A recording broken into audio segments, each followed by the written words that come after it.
जब भी सैनिकों की जाबाजी के किस्से सुनते हैं तो हमारे अंदर स्वदेश प्रेम की भावना का आना स्वाभाविक है। इस स्वतंत्रता दिवस के मौके पर आज हम कुछ चुनिंदा किस्सों को लेकर आए हैं जो आपके भीतर देशभक्ति की भावना को और उजागर कर देगा। नमस्कार, मैं कृतिका आप सभी का स्वागत करती हूँ प्रभात प्रकाशन के YouTube चैनल पर। आज मैं आपके लिए लेकर आई हूँ प्रभात प्रकाशन की पुस्तक शूरवीर परमवीर चक्र विजेताओं की कहानियाँ, जिसे रचना बिष्ट द्वारा लिखा गया है। इनमें कुछ चुनिंदा सैनिकों के बारे में बात की गई है जिन्होंने समय समय पर किसी लड़ाई में बड़ी ही वीरता से दुश्मनों का मुकाबला किया। तो चलिए सुनते हैं। सोमनाथ शर्मा। मेजर सोमनाथ शर्मा देश के पहले सर्वोच्च सैन्य सम्मान से पहले प्राप्त करता थे। मेजर सोमनाथ शर्मा का जन्म 31 जनवरी 1923 को हिमाचल प्रदेश के कांगड़ा में हुआ था। उस वक्त कांगड़ा पंजाब प्रांत का हिस्सा हुआ करता था। उनके पिता अमरनाथ शर्मा भी एक मिलिट्री ऑफिसर थे। मेजर सोमनाथ शर्मा ने नैनीताल के शेरवुड कॉलेज से पढ़ाई की थी। 1942 में रॉयल मिलिट्री कॉलेज से ग्रेजुएशन करने के बाद उन्होंने सेना ज्वाइन कर ली। ब्रिटिश इंडियन आर्मी में रहते हुए उन्होंने बर्मा से दूसरे विश्व युद्ध में हिस्सा लिया। सेना में पराक्रम की बदौलत वो आगे बढ़ते गए। 1947 के भारत पाक युद्ध में मेजर सोमनाथ शर्मा ने अदम्य साहस का परिचय दिया था। दाहिने हाथ में प्लास्टर चढ़ा था, फिर भी जंग के मैदान में कूद पड़े। मेजर सोमनाथ शर्मा को बैटल ऑफ बड़गांव के नाम से भी जाना जाता है। बंटवारे के बाद भारत पाकिस्तान के बीच जंग छिड़ गई थी। कभी लियाए घुसपैठियों को आड़ में पाकिस्तान की सेना ने कश्मीर पर हमला बोल दिया था। 27 अक्टूबर 1947 को भारतीय सेना ने अपनी एक टुकड़ी कश्मीर घाटी की सुरक्षा के लिए भेजी। मेजर सोमनाथ शर्मा उस वक्त कुमाऊं बटालियन की डी कंपनी में तैनात थे। जब सेना ने उनकी कंपनी को कश्मीर में तैनाती का आदेश जारी किया, उस वक्त मेजर सोमनाथ शर्मा के दाहिने हाथ में प्लास्टर चढ़ा हुआ था। वो हॉकी खेलने के दौरान घायल हो चुके थे। सेना ने उनके हाथ की इंजरी को देखते हुए उन्हें इस ऑपरेशन से दूर रखने की सलाह दी, लेकिन मेजर सोमनाथ शर्मा नहीं माने। वो जंग के मैदान में हाथ से नहीं अपने हौसलों से जौहर दिखाना चाहते थे। 21 जून 1949 को श्रीनगर हवाई अड्डे के बचाव में उन्हें 3 नवंबर 1949 को मरणोपरांत परमवीर चक्र से सम्मानित किया गया।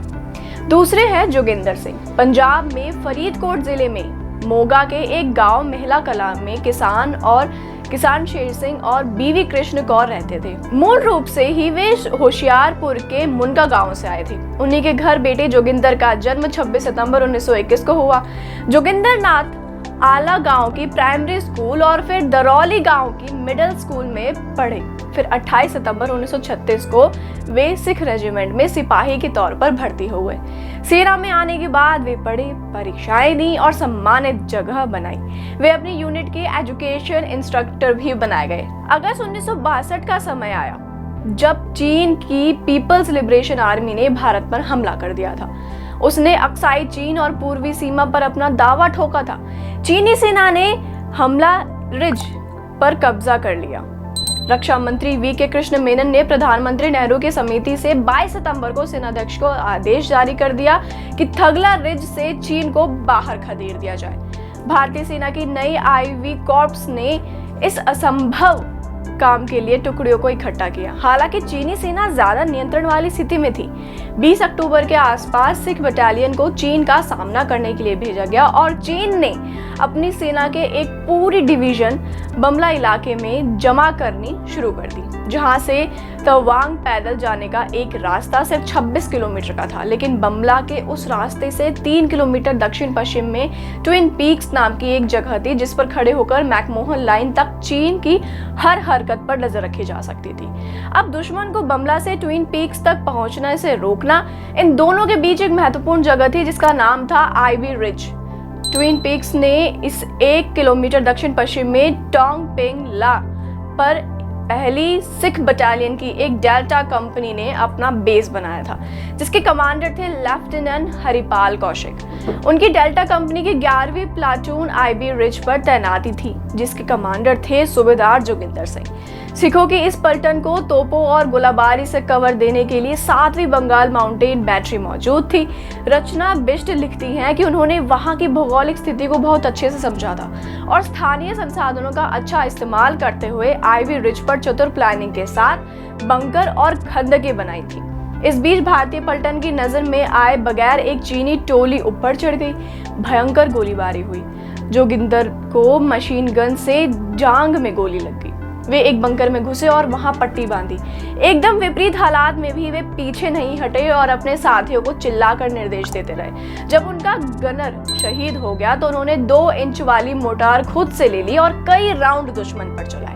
उनकी पलटन ने बहुत सारे चीनी सैनिकों को मार दिया था, लेकिन उनके भी ज्यादा लोग मारे जा चुके थे या बुरी तरह घायल थे। आज के इस वीडियो के अगले योद्धा है बाना सिंह, जिन्होंने सियाचिन युद्ध में अहम भूमिका निभाई।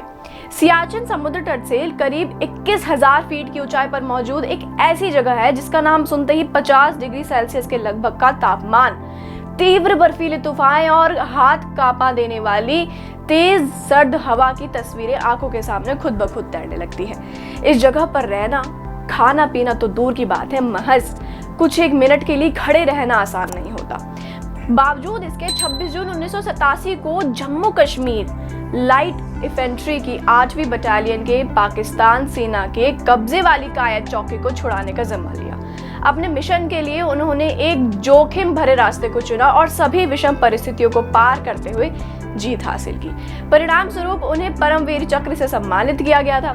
रचना भिष्ट रावत ने अपनी इसी किताब में न जाने कितने और शूरवीरों की गाथाओं को सम्मिलित किया है। खास तौर से उन्होंने 1971 का भारत पाक युद्ध, ऑपरेशन पवन और कारगिल युद्ध, अगर आप एक स्वतंत्रता सेनानी हैं और इन सैनिकों की शूरवीर गाथा को पढ़ना चाहते हैं तो जरूर खरीदें प्रभात प्रकाशन की पुस्तक शूरवीर।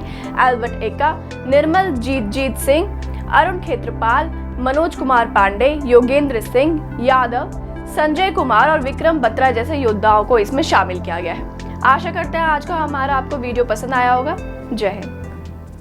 सभी के चहीते डॉक्टर APJ अब्दुल कलाम जी, जिन्हें हम पीपल्स प्रेसिडेंट और the missile man of India भी कहते हैं, उनका जीवन प्रेरणा का स्रोत है और इनके आदर्शों को और करीब से जानने के लिए प्रसिद्ध पब्लिशर प्रभात प्रकाशन आपके लिए लाया है इनकी लिखी हुई लोकप्रिय किताबें, जैसे भारत भाग्य विधाता, अग्नि की उड़ान, वैज्ञानिक भारत, गाइडिंग सोल्स, हम होंगे कामयाब आदि।